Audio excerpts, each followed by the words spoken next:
dear friends and friends of Greece in the United States and around the world if you follow this program. It is my pleasure to be joining you this afternoon. I'm looking forward to the time that I can visit Chicago in person, and I have the chance to meet all of you in person. Unfortunately, the health situation didn't allow us to have this program, this series live, but we have it through internet, through Skype. It is with great anticipation that I'm looking forward to this series of discussions that sheds light on a fascinating subject that has played an important role in Greece's historical trajectory, that of Philhellenism. I would like to congratulate Dr. Young Richard Kim and the Classics and Mediterranean Studies Department of the University of Illinois at Chicago for taking the initiative to organize this cohesive series that takes on Philhellenism through the ages and explores the impact and influence of Hellenic culture from antiquity to the present.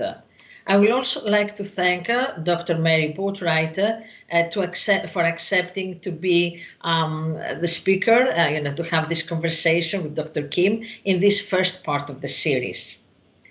Dr. Kim, thank you so much for bringing together these noted scholars that will help us understand the intellectual and historical foundations of Philhellenism, a phenomenon that helped bring Greek history and culture to the world's attention. When we think about Philhellenism today, we tend to think of Lord Byron, one of the greatest English poets and a leading figure of the Romantic movement, who gave his very life to the cause of Greece. And as important as he is, the concept of Philhellenism not only predates him in practice, if not in name, to ancient times, and it was a movement that spread in many parts of the world, far from Greece itself. As a matter of fact, this year we celebrate the 200th anniversary of Greek independence, and there are two pillars in this war of independence: Philhellenism and the Greeks of diaspora. And they went hand in hand. And without these two pillars, the Greek independent movement wouldn't be possible, and Greece's independence would be just a dream unfulfilled. So you represent Philhellenism, and we'll have a 4-part series to discuss about that. But this was made possible because the Greek diaspora is very much involved in this series. HALC is a very prominent example of the power and the contribution of the Greek diaspora around the world. I'm looking forward to these discussions, and I would like to thank, as I said, HALC and Aeneid for bringing that to life. But I will be I will not speak my mind if I don't thank, above everybody else, His Eminence, Metropolitan Nathaniel of Chicago, and of course my colleague, Mrs. Dimakis, the Greek Consulate General of Chicago. Thank you all for being here, participating in this program, and making it happen. Thank you, Madam Ambassador, for your warm words of greeting and encouragement. Σας ευχαριστούμε. Well, we are grateful to the Embassy of Greece in the United States for its support of this program, which is the result of the fruitful partnership between the Classics and Mediterranean Studies Department at the University of Illinois at Chicago, the Hellenic American Leadership Council, the Greek Orthodox Metropolitan of Chicago, and the Consul General of Greece in Chicago. I would like to extend my sincerest greetings and thanks to our partners, as mentioned by Madam Ambassador, including His Eminence Metropolitan Nathaniel, Endis Emenidis, who is the Executive Director of HALC, Connie Mortoupalas and the Greek Embassy staff, Consul General of Chicago, Ekaterina Dimakis, and other members of the Consular Corps, and finally to Chancellor Michael Amaridis and my other colleagues at UIC. My name is Young Kim, and I am an Associate Professor of Classics and Mediterranean Studies and History at UIC, and I am your host today. It is my distinct privilege and pleasure to welcome you all, especially our online guests. Kalos ήρθατε σε όλους. Today's conversation is the first in a series that is the first offering of a two-part program we will be presenting this year in celebration of the bicentennial of the Greek Revolution with the theme of Philhellenism through the ages. As I am sure many of our audiences already know well, Philhellenism played a central role in the circumstances and events that led to the Greek Revolution and the establishment of the modern Greek state. Philhellenism in the 19th century was, of course, not the same as it was in earlier periods. And so we believe that it is important to lay down a strong foundation of historical understanding of its development and manifold expressions over the millennia. Philhellenism is, at one and the same time, an idea, a source of inspiration, a state of being, and a praxis. And these are a testament to the lasting, and dare I say, transcendent impress of Greek culture on the rest of the world. Let us not, however, assume that every contribution and development was positive, and we must learn as much from the successes as we do from the shortcomings. Perhaps there is no better example of the highs and the lows than that great human experiment in governance, democracy. Our first step in this journey of understanding Philhellenism takes us back to antiquity. And it's my honor to introduce my guest and conversation partner. But before I do, please note, audience members, that we have dedicated time at the end of today's conversation to take questions from you. So I ask you to use the comments function on the Facebook platform to do so. Dr. Mary Boatwright is Professor Emerita of Classical Studies at Duke University. And over a distinguished career, she has taught and mentored a generation of undergraduate and graduate students and has written extensively about the history of the Roman Empire. She is perhaps best known for her substantial body of work on the Emperor Hadrian, whom we will certainly talk about today. And she has also written about imperial women in the Roman world, including a forthcoming book from Oxford University Press, The Imperial Women of Rome, Power, Gender, and Context. Dr. Boatwright, welcome, and thank you for joining us today. Thank you so much. It's a real pleasure to be with everybody. And one of the questions that young Kim had asked me in advance was to think about why I am a classicist, what drew me to this. And I have to have a show and tell. I hope that you all can see this. This is a painting of a Greek, I think it might be Naflion, I'm not sure, but part of the reason I'm sure I'm a classicist is not only the mythological tales I was told as a child, but also that my mother and one of her best friends, the artist who did that painting, went to Greece, the two women alone in 1959, and traveled through Greece doing paintings and learning and becoming totally enamored of Greece.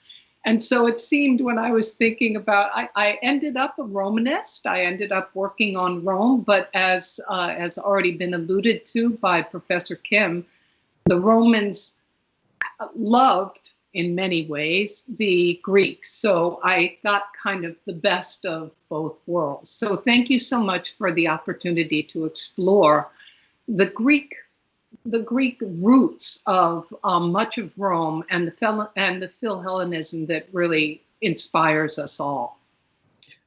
Wonderful. So I was wondering if you could sort of set the stage for us, so to speak, and talk a little bit about that early encounter or those early encounters between Greeks and Greek culture and Romans and their civilization. Where did it happen? When did it happen? And in what ways were those encounters influential?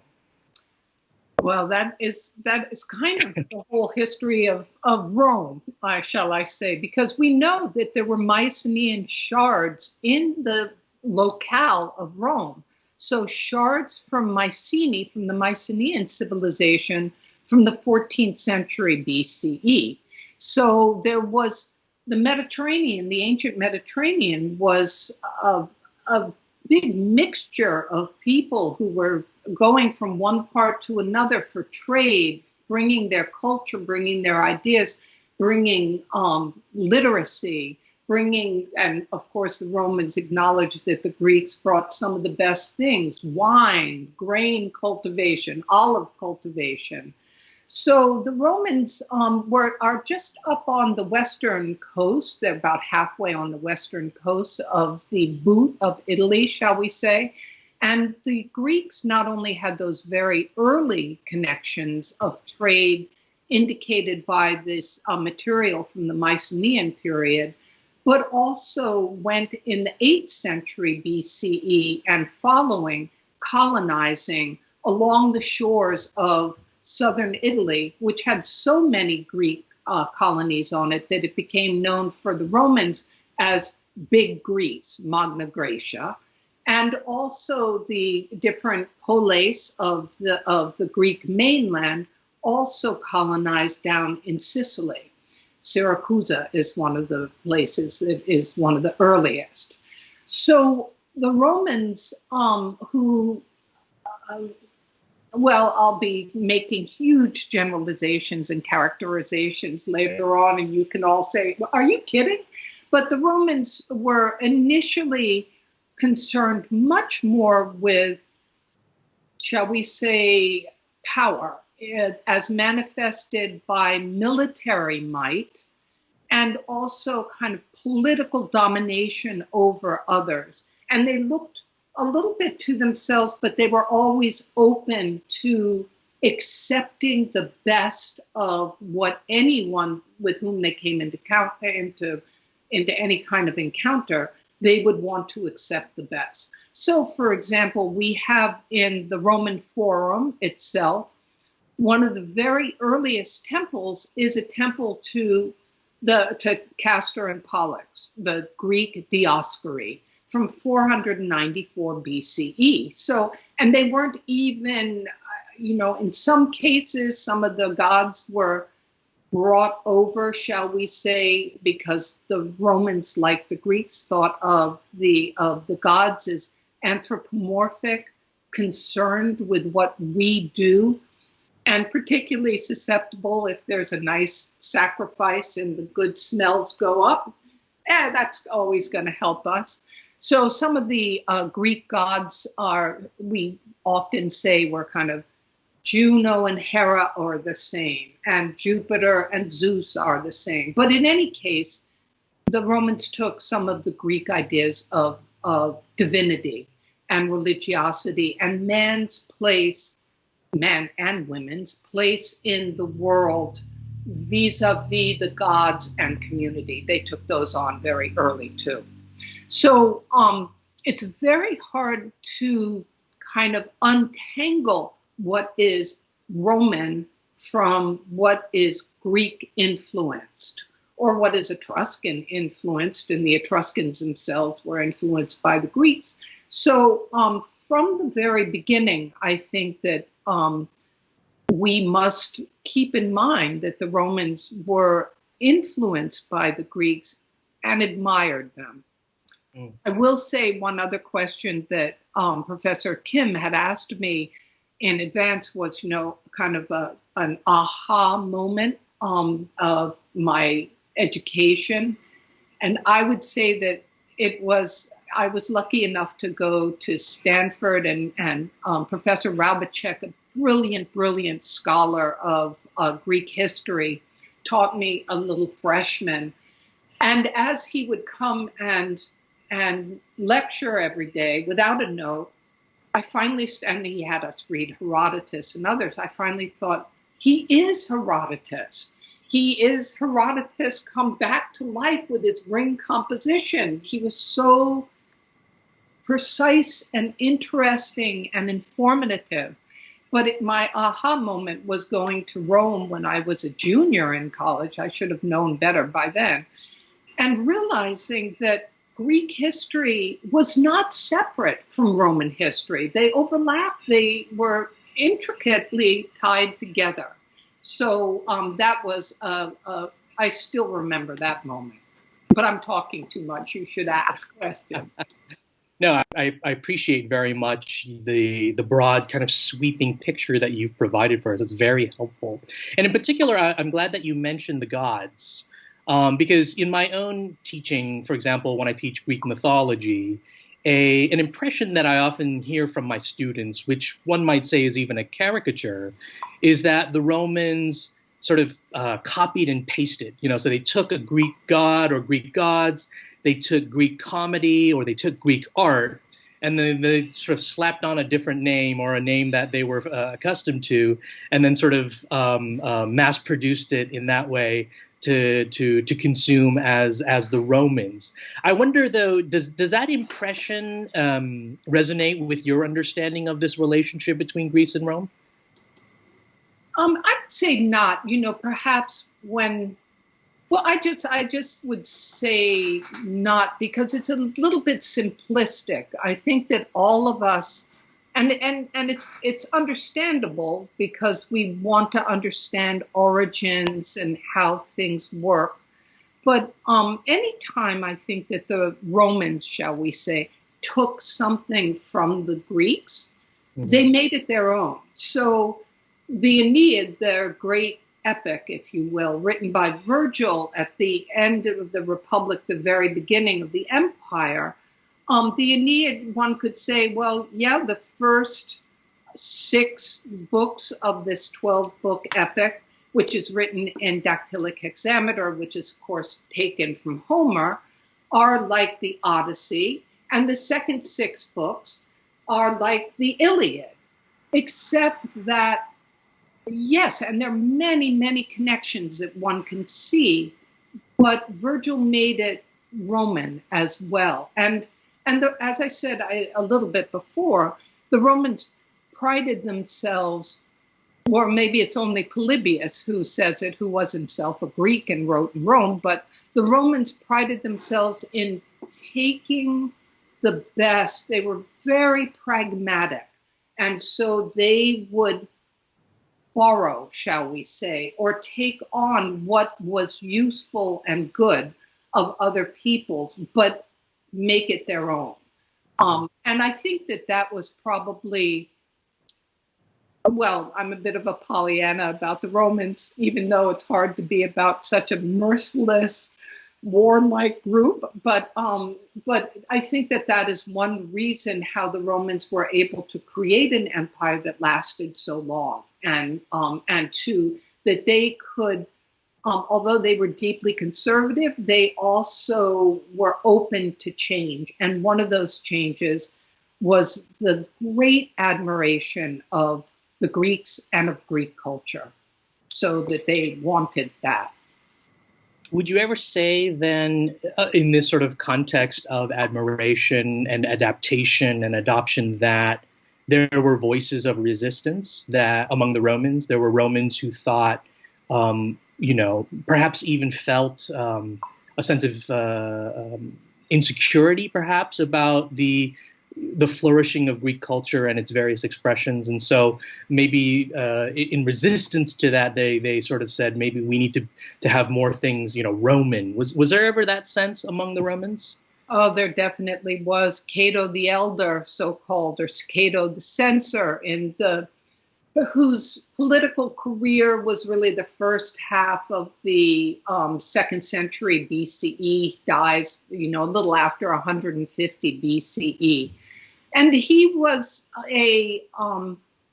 his persona was to be an arch conservative. He was a man who kind of came from a small town and prided himself on drinking bad wine and eating the same food as his servants and his slaves, and was one who, the heck with luxury, I don't want any of that. And he made part of his political fights in the Roman Senate against other senators, because he was a senator, he made part of his fight their Philhellenism, that he attacked them for being Philhellenes and for being too luxurious, for being, sometimes he's thought about it in words like, in using words and terms like effeminate, because they were interested in literature rather than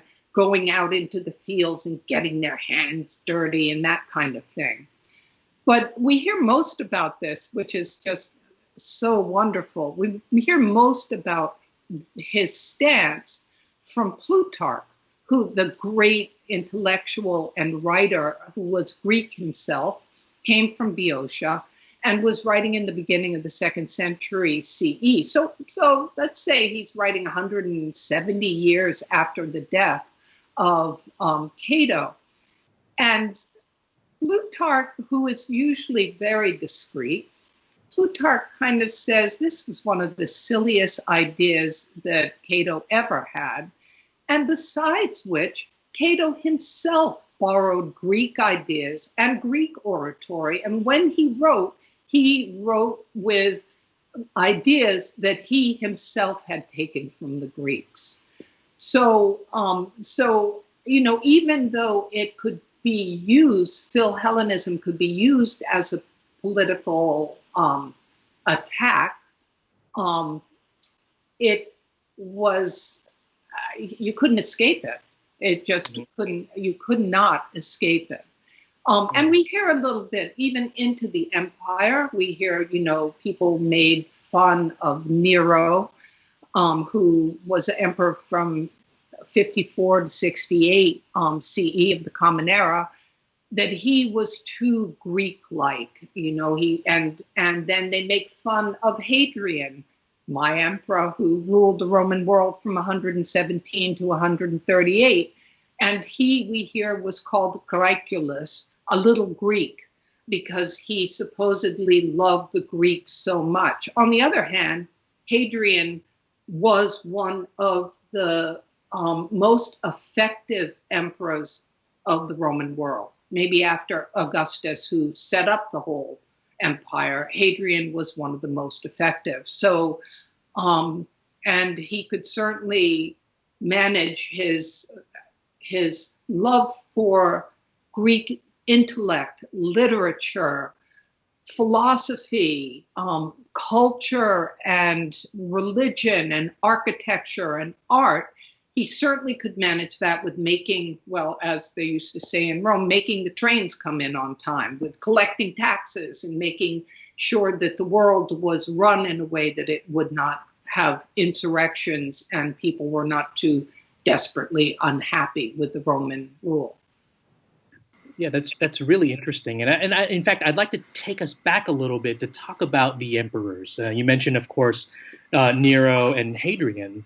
So with Nero, there is this sense in which his passion for and engagement with Greek culture, and even going on tours in the East and performing and being involved in competitions, that was something that was perceived back at home as ultimately not becoming of an emperor. Whereas with Hadrian, whom I think we would probably agree was one of the most successful of the Roman emperors, he was a Philhellene, and he shored up and built up much of the cities and the infrastructure, of course, of the East. And so what happened in that time from Nero to Hadrian, where one emperor could get in a lot of trouble for being a Philhellene, to the time of Hadrian, where, granted, there was criticism of him perhaps, but nevertheless, he really was active in promoting different aspects of Greek culture. Well, I think I think much more about the person rather than just whether that person was Philhellene or not. I know that there is a movement to a revisionist movement about Nero, that he wasn't as bad as everyone says. I'm currently starting a biography of his mother, and I just think any man who kills his mother is a bad man. I'm sorry, I'm just going to say that. And Nero was, besides that, he was not effective. He was not a good emperor, and I don't know why we should think he should be, because he came to power when he was 16 years old, and he didn't know anything. So, and he didn't care. He just, what he cared about was being an artist, and that for him was being Greek. So, had he done the other things that should be done, like made sure that the financial situation was good, that Roman economy was good. Under Nero was one of the first devaluations of the money, and that was terrible. Everybody suffered from that. If he had made sure to keep on top of the military, if he had done the things that a leader of the Roman world should do, then, he could have sung on the stage all he wanted. And with this, I think back to the second emperor of Rome, Tiberius, who he gets a lot of, he was a sad and solitary type, shall I say. And he was emperor for a long time. He was emperor from the death of Augustus in 14, and then he continued to be emperor until his own death in 37 CE. But we forget, perhaps, that he himself was also a great Philhellene.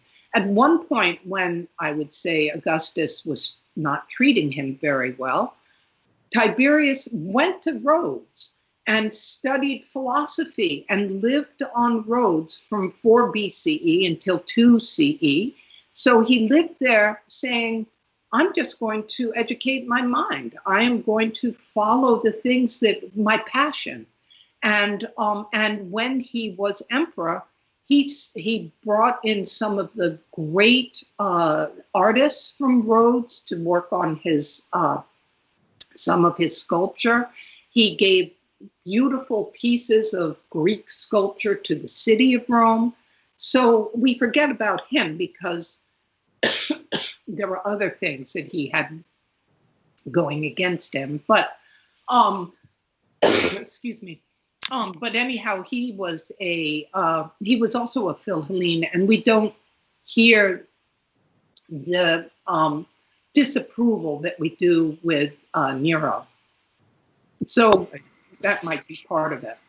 Yeah, so it has more to do with the administrative priorities, and had Nero been sort of careful to pay attention to the well-being of the army and tax collection and the status of the empire overall, that perhaps his Philhellenic activities would not have mattered so much. And that's a very important point. Now, in this period of the Roman Empire, there's this kind of cultural, linguistic, and artistic, for lack of a better description, a revival movement or moment that we scholars and actually the ancient writer Philostratus calls the second sophistic.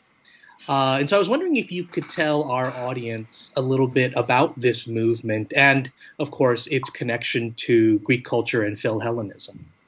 Yeah, the second sophistic is a fascinating movement. And it is, I think, as Professor Kim is saying, it is a wonderful manifestation of Philhellenism.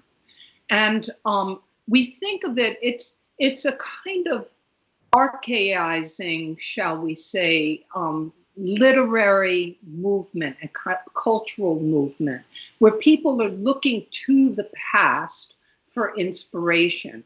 We do also know that the second sophistic tendency and movement also went to Latin works, but we just don't hear as much about it because there weren't as many early Latin works. Latin literature basically starts only in the 2nd century BCE.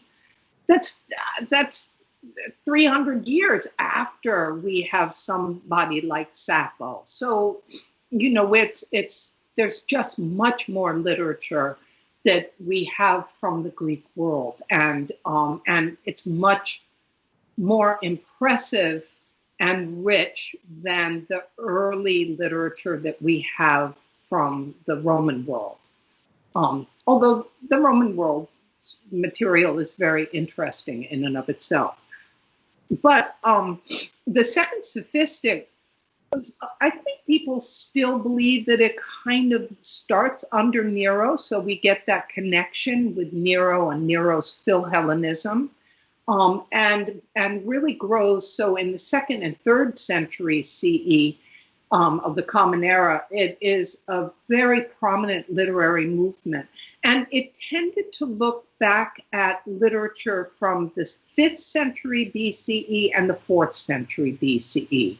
So it was looking at the works, and of course also Homer, but it was looking at the great orators of the 5th and like Demosthenes and 4th century, like Demosthenes and Socrates, and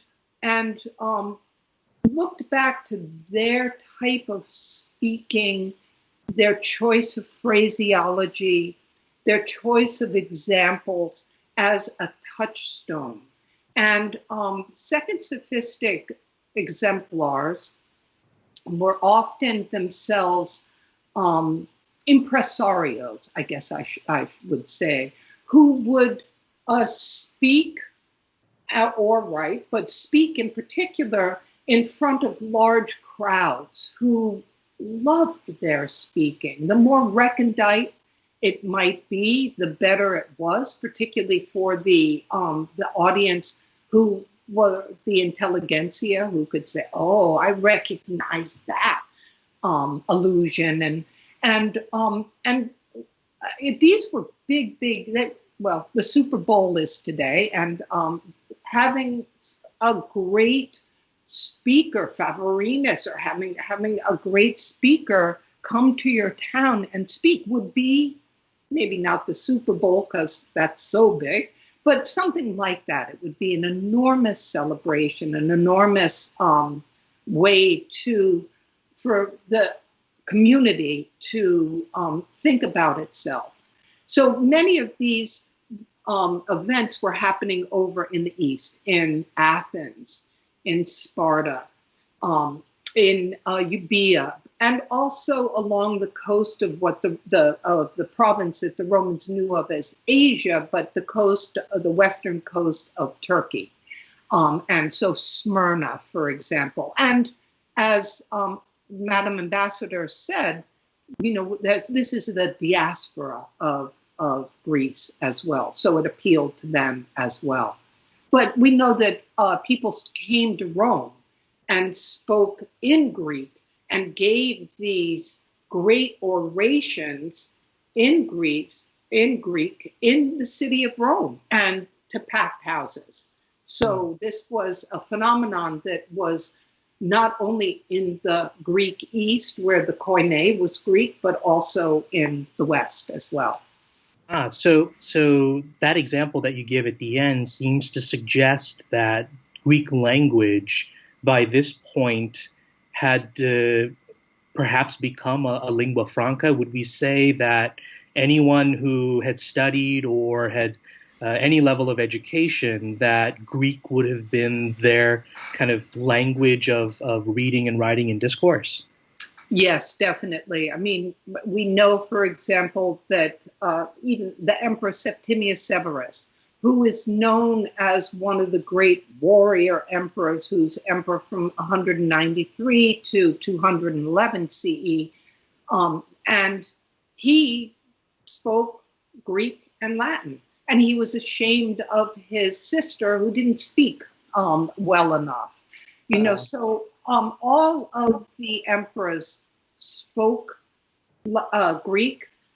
Their wives spoke Greek, the ones that we know of. For example, Plotina, who is the wife of the Emperor Trajan, another great martial emperor.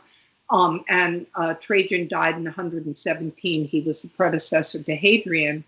And Plotina, we have extant a letter of hers addressed to the Emperor Hadrian from 121. It was inscribed in the Roman Agora in Athens, and it is her address to him to give some favors to the Epicurean philosophical sect. And he does it. He responds to her and says, "Oh, yes, you understand this, and here I'll do what you want." So the educated women knew it, the educated men, And then, of course, I think that there was down the socioeconomic scale, many of the slaves and people in Rome also knew Greek. So clearly the sort of spread and the impress and the influence of Greek culture was everywhere in the Mediterranean basin. And part of that is due to the diaspora. But then there's also this appeal of Greek culture and the various expressions that people were drawn to. Would you say that's the right way to describe that sort of phenomenon? Yeah, and even I absolutely think that. I mean, Greek always had Attic Greek in particular, but Asiatic Greek, so-called. There's a lot of discussion about that in Cicero's period at the end of the Republic, but it always had a cachet. This was the language of literature. This was the language of philosophy, of deep thought. So, some of it was into Greek that Jews first translated the Bible, and we have it transmitted to us through Greek. And people who were in North Africa, in the area of Carthage, wrote agricultural treatises in Greek. Hannibal spoke Greek. It wasn't just the Romans. Greek was the language of sophisticated thinking and culture and commerce and what we think of, I think, as civilization. Let me just pause here and invite audience members, if you have questions for Professor Boatwright, to please put them in the comments section on the Facebook page. I'd like to pick up on the sort of philosophy as a movement and as a cultural feature of Hellenic of Greece that spread and was influential. So would you say that in the sort of the peak of the Roman Empire, that Greek philosophical ideas of various sorts were, people talked about these ideas and they knew that, these ancient thinkers going all the way back, perhaps even before Socrates, but that these were Greek ideas and that they were wrestling with this Greek legacy and tradition? Oh, absolutely. I mean, this is, well, of course, one can think of Marcus Aurelius, who wrote about Stoicism. Well, he wrote his Meditations, or To Myself, I think it's also entitled.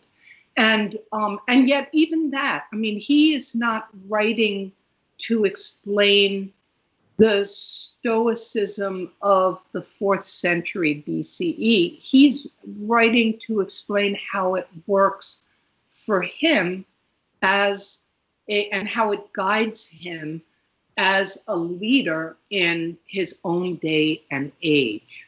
And so the Romans, I mean, we can go back to Cicero again, who is writing. Cicero went to Athens first in 79 BCE, and he went to study oratory, but also philosophy. And one of the wonderful things that he did for the Romans was to help create a language, Latin, to help mold Latin to be able to express philosophical ideas, the kinds of philosophy that he understood. But in Rome, there were, in his period, at the end of the Republic, there were great people in Herculaneum who were collecting wonderful libraries of Epicureanism. And there were people who were thinking about Stoicism. And then when you go way past the period I'm talking about, when we go into the 5th century, 4th centuries of the Common Era, there's Neoplatonism.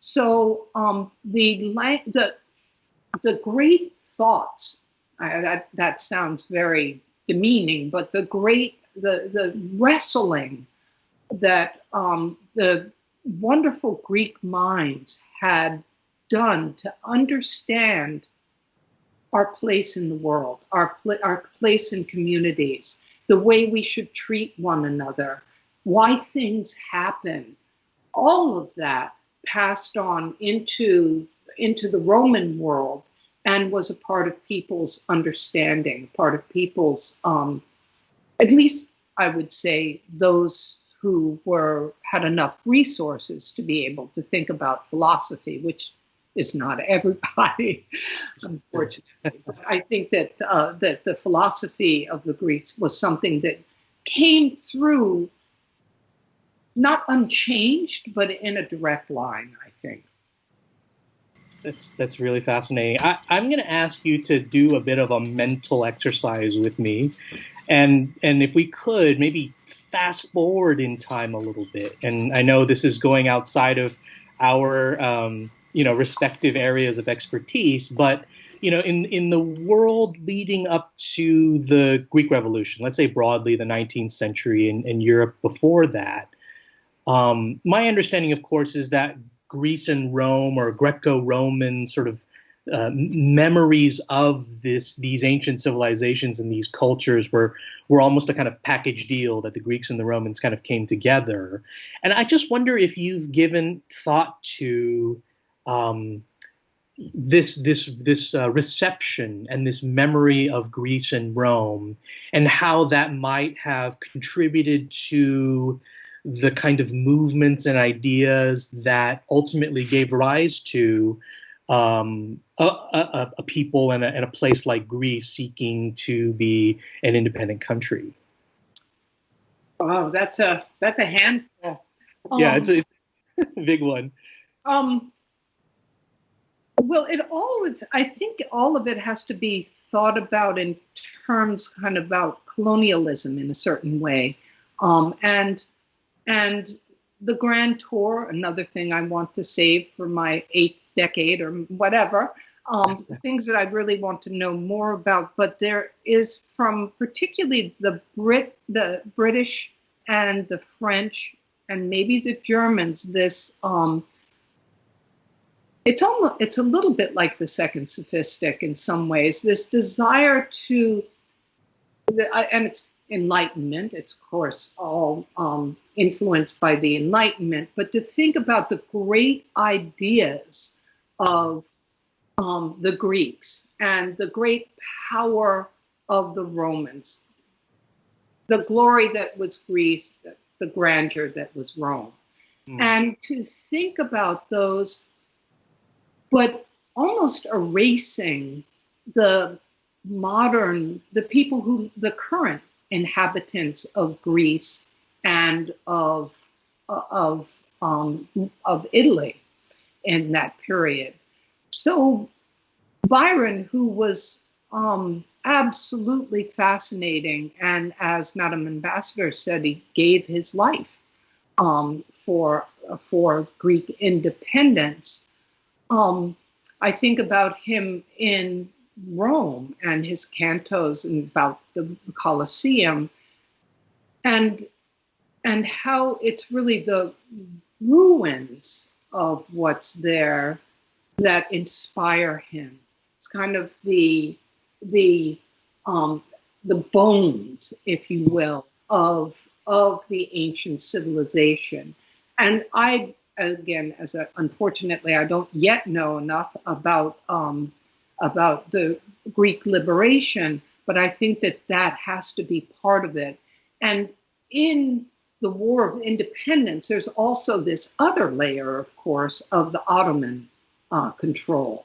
So there's another layer of separation from the contemporary world, shall we say, of the early 1800s, and the 5th century, and the establishment, and Pericles, the establishment of the democracy. Mm-hmm. So I'm not quite sure that answers your very provocative and good question. Well, I think you've given us some great insights, and in particular, I think this will be a conversation topic in our future, for the rest of the series, and really that's sort of the idea that you presented, I think, is a really important one, that perceptions of the people who were living in Italy and in Greece in the time leading up to the revolution, that for a lot of intellectuals, they thought of them perhaps in a disconnected way with the great Greeks and the Romans of the ancient past. And I think that's a theme that will return in our future conversations. So in the remaining time that we have, and I feel like we could keep going on because, again, I'm just drawing from this wealth of knowledge that you provide, and clearly our audience is really interested in this as well. So I was hoping I could ask you just a few questions that had come in. And they're going to be sort of all over the place. And I'm afraid I don't have time to ask all of them. So my apologies to our listeners. But the first question that was asked kind of goes all the way back to the foundation story of Rome, and how the story of Aeneas, of course, is the story of a Trojan hero. And the Trojans had lost, their city had been sacked by Greeks. And so, do you think at all that this legend of the founding, or the progenitor of the founders, that there was something conscientious there about perhaps disconnecting the Romans from the Greeks by tying them to the Trojans, or is that sort of a kind of literary flourish? No, I think I was trying to think about today, trying to think about concretely. So Greek identity is X, maybe. We have Herodotus's statement from the 5th century BCE that there is a Greek identity. Roman identity includes some of the Greek things, but it's different. And I think that this idea of Aeneas as being our founder, and we hear about this most clearly in Virgil's Aeneid, but also in Livy, and also we hear about it in other writers of the time, Dionysius of Halicarnassus, is almost to say we are different. We may borrow quite a bit, but we are different. And I think, we do have statuettes of Aeneas carrying his father and with his hand with his little brother. We have statuettes from around Rome from the 3rd century BCE. So this wasn't a legend that was foisted on the Romans at the end of the Republic. But I do think that it is a little bit of a way to distinguish themselves from the Greeks. And yet, when we think about later on in the empire, Aphrodisias, for example, was one place, and of course Troy itself, both hyped up their connections to Aeneas. They're both Greek cities on the coast of Turkey, and they hyped up their connections to this early pre-history of Rome, and got special benefits from the Roman emperors. So they kind of, yes, he's different, but not that different. We can still benefit from him. Yeah.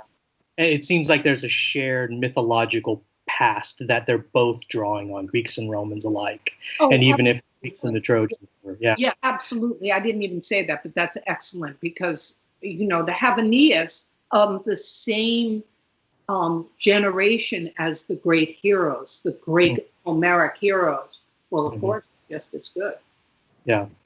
There's a great question here from one of our listeners asking about sort of the urban layout. Many of the great Roman cities, or the cities of the Roman Empire, were Greek and established by Greeks, whether of the earlier period or the Hellenistic period. And so there's a kind of urban layout, there is a planning, there are structures. So the question asks, do you think these Greek cities sort of disproportionately influenced Roman culture? Was there more of this sense of, again, maybe Romans borrowing and adopting and adapting Greek urban planning? Or was there something distinctly Roman that set apart a Roman city from a Greek city? Oh, that's a good question. Well, again, it's usually said that I mean, this is what I kind of have written about someplace or another and learned, that the city layouts kind of go back to Piraeus, to this, to the port of Athens, and the idea of urban planning per se, rather than just an organic built conglomeration of buildings, goes back to the Greeks itself. And in some ways, I think that we must think about the climate of this, the shared climate of these cities that are on the coasts or just inland and or on a river, and the functionality of having major cross streets that are perpendicular, and having an agora or a forum in the center. I mean, I did learn back in the day that a proper Greek city would not have an amphitheater, except that then we see Aphrodisias has a big stadium and others. So I guess I think that the Romans probably borrowed happily from Greek city layouts. And again, this is one of, I forget his name, the urban planner of Piraeus, but he was also a philosopher, and this was also a way of thinking about community and how you lay out a community equitably. So, so this was another thing that the Romans may have borrowed happily. So as time ticks down, I'm going to ask one final question, kind of synthesizing a few that are coming in from the audience. But there seems to be a real deep interest among our viewers for how to get our next generation of youth excited and interested in certainly Philhellenism and Hellenic culture. And of course, we can also think of Roman history and Roman culture as well. But do you have any thoughts on just ways that we could, to drum up excitement and really sort of carry on this torch of Philhellenism into the next decade? Well, I think of something that came just kind of across my bow the last couple of years. There's something called a Certamen, which is and it may be associated slightly with the American Classical League, and it is a competition among high schoolers and middle schoolers. And they learn about, and it has different parts. You can have Latin, you can have myth, you can have history, and these kids are tremendous. We had students come to Duke about 4 years ago who said, we want to put on one of these. And I said, what is a Certamen? And they said, we'll do it. And they did it. It took a lot of work. It turned out that in not all, but many of the local public schools around Duke, but people came from as far away as Florida to participate in this, were studied what we think of as classics, particularly myth. So in the first one I did, I was a moderator, and I was in the myth section, and I read the question, and these kids, they're so into it, and their hands were up. And I read the answer. One, I said, oh well, that's not quite right here. This person has the right answer. And then the young student said, no, you're wrong. And he was right. He said, let me tell you about this. And so I was being schooled by an 11-year-old, which was fine. I thought it was great. But that to me, another thing that I loved so much about the Certamens that I worked with was that the kids were very, very different from in kind of backgrounds and the way they look, the way they talk. Then I had kids with green hair, pink hair, whatever, than the kids with whom I learned Latin in 7th grade. So it is myth always speaks to us. We need myth.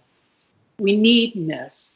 And we need history, and we need to be able to read something like Oedipus Rex, read Sophocles, and think about our place in the world. So that's one way. These going to middle school and high school, I think these theater of war productions that are being undertaken are fantastic and open up particularly Greek drama, but other things to people. So any kind of outreach that we can do. The Society for Classical Studies has a lot of help that they can give, so people can go there. So, but we need to keep it alive because we're not drudges. We're not just getting up in the morning, going to work and going to bed. We need, I at least need to think big thoughts every once in a while, and to think about Homer and his writings and feel that passion. No, I mean, for me personally, my first introduction to Greek culture came in 4th grade, learning about Greek myths, and those stories are just so compelling. And so at the sort of end of our time here, first of all, I just want to thank you so much, Professor Boatwright, for your time and your willingness to share your knowledge with us. It was such a informative and an insightful 50 minutes, and so I'm really grateful that you joined us. So thank you, and I'm going to give a round of applause, and I'm hoping that everyone in our audience is as well. Before I turn it over to Madam Ambassador, let me just say a couple of final things.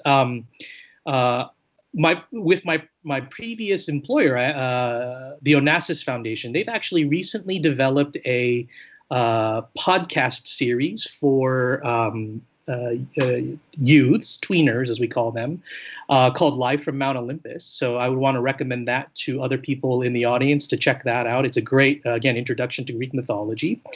In anticipation of our next conversation with Professor Anthony Kaldelis, I would like to recommend to our audience to look at his podcast series. It's a series called Byzantium and Friends. And so if you do a simple Google search, Professor Kaldelis has a really fascinating series of conversations with other scholars about all aspects of Byzantium. And that's what will be the basis of our our next conversation. And lastly, let me just say before turning it over, Chronia Polla to our friend Endis Emenidis. It's his birthday today. I hear he's a very old man now, so we're glad that he's with us and in good health. So happy birthday. Without further ado, I want to thank everyone in the audience for listening to us, and I will invite Madam Ambassador for final comment. Thank you, Dr. Kim. Thank you, Dr. Boatwright, for a fascinating discussion. And if to cap up this discussion, I would like to pose one of my thoughts that I had for many, many times. Philhellenism is a phenomenon that goes through time. It's not associated with Greek Revolution, although in Greece we tend to isolate only this phase. But it's from the Roman empires all the way to even, can go, 19th, 20th century. And I was wondering what makes it like that, because Philhellenism is not a love for a nation, it's a love for a culture. And one of the main characteristics is that because what the classical Greeks did is trying to give an explanation to who we are. In this way, it was not a national, its main characteristic is not national, it's human. And when you spoke about Aeneas and later with Alexander and Babylon, and much later, during even during the Ottoman times, you could be a Hellen without being Greek. Yeah. Which for me, this is at the heart of the whole movement. And in times like today, we spoke what we can do today. Today, we're all in the middle of a huge crisis, pandemic. We're disillusioned. Of course, we have an unimaginable technological progress, but still basic core of our existence, we have questions, especially the younger generation. We feel fear, uncertainty. And it's in these times that going back to the basics, who we are, why we are, how to explain. We have to explain, we have to analyze, and we have to express our feelings. And Hellenism and the Hellenic culture give us the tool to do that. And in this way, they're the basis of what came later, being it Roman or Brit English or French or German, because there's so many countries that produce so many scholars in every field. But the basis was there. And in this way, I think today maybe we'll see another flourishing. Exactly because we live in such uncertainty and with a lot of fear in our hearts about the future. I'm really looking forward to the next part. And it was amazing to meet both of you, although in this way. Thanks again, the Metropolitan and HALC, and happy birthday to Edis Amenidis. Thank you very much. Thank you. Thank you.